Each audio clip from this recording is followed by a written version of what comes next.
कोडोलीत Bharat finance कंपनीतील 14 लाखांचा अपहार, 2 कर्मचारी पोलिसांच्या ताब्यात, दोघे फरार। पन्हाळा तालुक्यातील कोडोली इथं भारत फायनान्स ही कंपनी गेली 15 वर्ष कार्यरत आहे।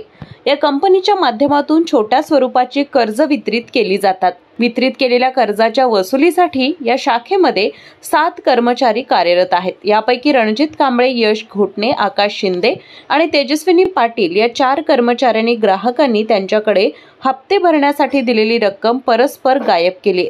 या चौघांपैकी गेल्या 3 वर्षात हातकणंगले तालुक्यातील तारदाळ येथील यश घोटणे यांनी 5 लाख रुपये, तर हातकणंगले तालुक्यातील माले येथील आकाश शिंदे याने 1,55,000 रुपये इतक्या रकमेचा अपहार केलाय। या दोघांना कोडोली पोलिसांनी सध्या ताब्यात घेतला आहे। त्याचबरोबर शिराळा तालुक्यातील इंगरुळ येथील रणजित कांबळे आणि हातकणंगले तालुक्यातील वडगाव येथील तेजस्विनी पाटील हे दोघे आरोपी अद्याप फरार असून या चौघांनी मिळून 133 ग्राहकांचे 14 लाख रुपये परस्पर हडप केलेत। याबाबतची फिर्याद भारत फायनान्स कंपनीचे शाखा मॅनेजर विष्णुदास पांचाळ यांनी कोडोली पोलीस ठाण्यात फिर्याद दिली आहे। याबाबत कोडोली पोलीस ठाण्याचे सहाय्यक पोलीस निरीक्षक कैलास कोडक आणि फॉरेन्सिक लॅबचे कर्मचारी यांनी भारत फायनान्स कंपनीच्या कार्यालयात जाऊन चौकशी केली असून आवश्यक ती कागदपत्रे ताब्यात घेतली आहेत।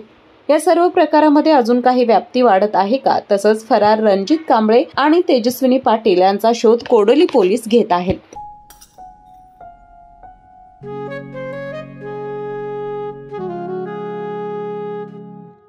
बाबा, आज येताना बासुंदी घेऊन या ना।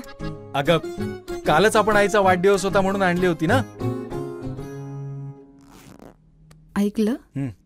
गोकुळची बासुंदी पुन्हा खावीशी वाटतेय। खरं सांगू, मलाही खावीशी वाटतेय। पुन्हा पुन्हा खावीशी वाटणारी गोकुळ बासुंदी।